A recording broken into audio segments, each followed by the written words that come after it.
Welcome, everyone. Let's look at John chapter 15 and look into it, do a deep study into it. This is a particular chapter that people will say, look, a believer was in Christ and now they've lost salvation.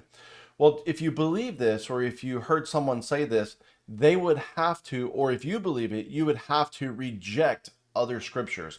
So let's read it. It says, starting at verse 1. I am the true vine, and my Father is the vine dresser.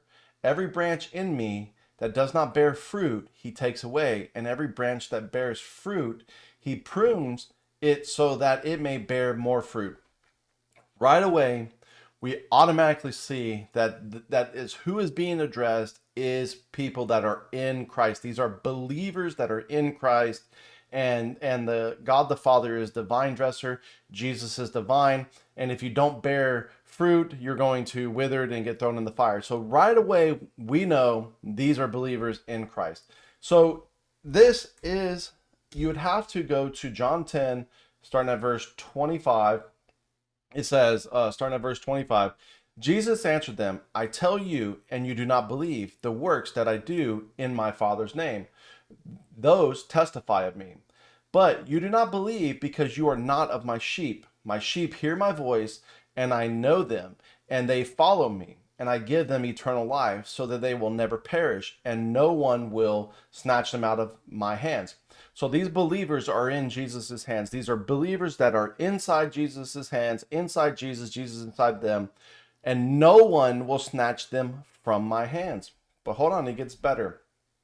My Father who has given them to me is greater than all, and no one will be able to snatch them out of my Father's hands.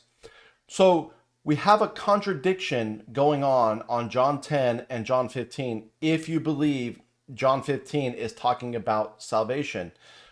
Because this verse in John 10 says that we are in Jesus's hands and we're in the Father's hands, and no one will snatch them out of God's hands. This including yourself, because when you become a believer, you become a bond slave. A slave cannot leave on its own free will anymore. As soon as you become a believer, you are in Christ and he is not going to let you go. You are in his hands and you're also in the Father's hands.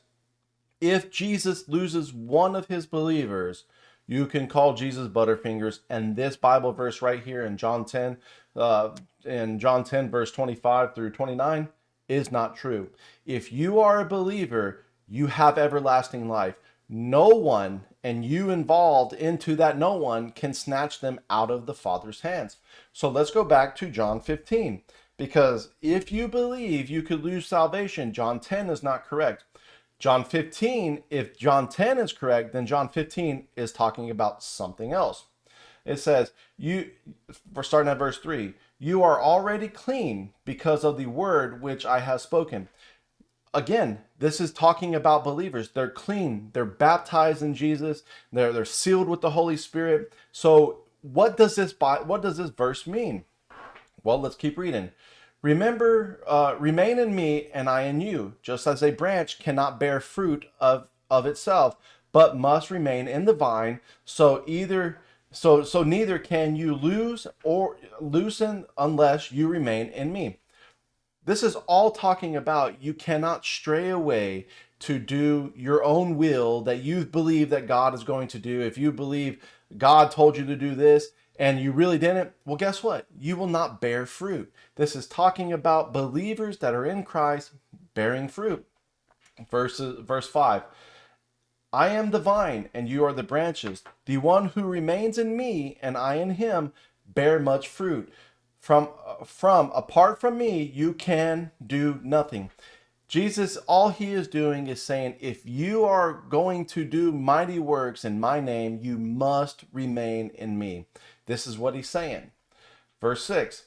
If anyone does not remain in me, he is thrown away like a branch and dried up, and they gather them and throw them into the fire, and they are burned.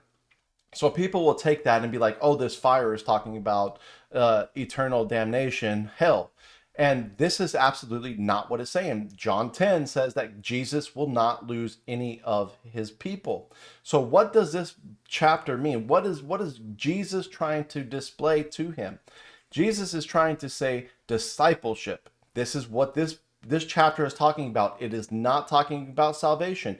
You have to reject John 10 to believe that this is talking about salvation.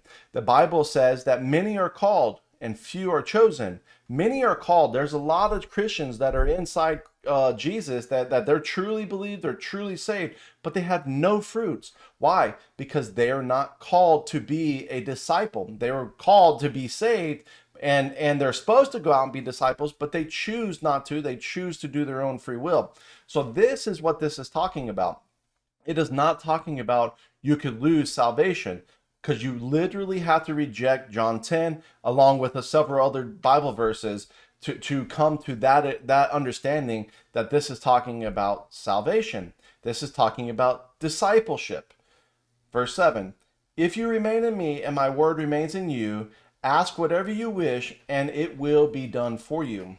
So this is Jesus saying, remain in me, I in you, ask me what you want. And this is strictly talking about not your personal life, not the, hey, God, I want $1 million, I want a new house, new car. No. This is saying, God, this is my spiritual gift. I want to enhance the kingdom.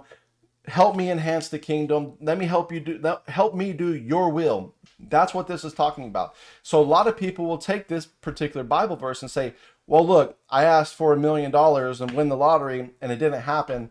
John 15:7 must be not true. And so if you take this and you make it a personal application to yourself, you get all kinds of confusion and you distort God's word.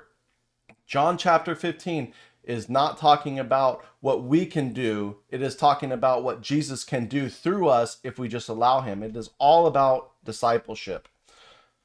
Verse 8, my Father is glorified by this, that you bear much fruit, and so prove to me to be my disciples, just as my Father has loved me, I also have loved you.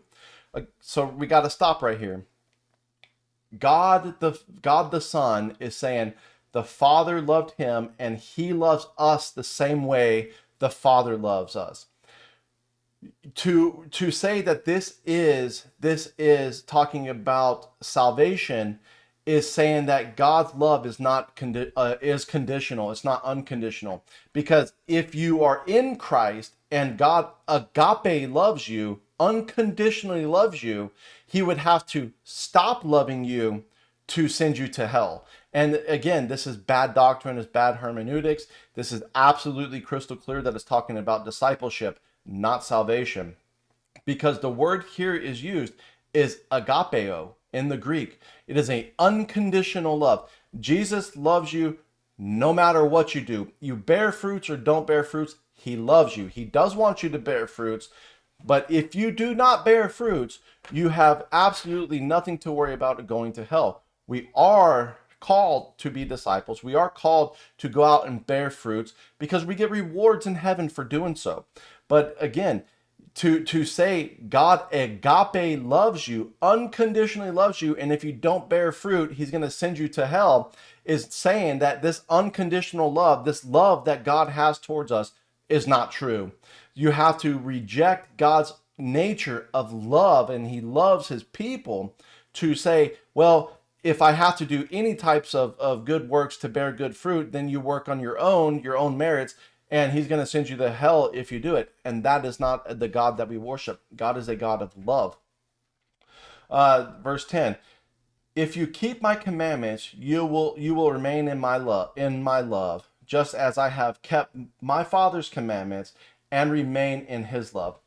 So what do we have here? We have two sets of commandments. The Father's commandments, which most likely is talking about the Torah. Jesus kept the Torah to the T. He didn't violate any of them. He fulfilled them. And now we have his commandments that he's given us to follow. This is not us following the Father's commandments, which is the Torah. The Torah was given from the Father to the Israelites, and that's what it's talking about. This is talking about his commandments, Jesus's commandments, and those commandments are laid out. He even dummies it down for us and says you can fulfill all his commandments, Jesus's commandments, by loving God with all your heart, mind, body, and soul, and love your neighbor the same. So even Jesus has his own commandments for his own people, and the Father has his own commandments that were in the Old Testament. We are in the New Covenant now. Verse 11, these things I have spoken to you so that my joy may be in you and that your joy may be made full. I can't express to you how important it is to understand who you are, why you're here, what is your goals in life, and what are you supposed to be doing. As soon as you find your calling for God, that burning desire inside you will continue to burn until you fulfill it. And the only way you can fulfill it is by doing the Father's will through Christ to enhance his kingdom. So I urge everyone that's watching this video, find your spiritual gift. What is your spiritual gift that is given to you? Master that and figure out how you can use your spiritual gift to enhance the kingdom. If you like Bible studies like this, go ahead and hit the little thumbs up button and share this with someone that needs to hear it. John 15 is absolutely not talking about salvation. It is talking about if you're going to be a disciple of him, you need to act like one and bear much fruit. And the only way that we could do this is by being in Christ. God bless.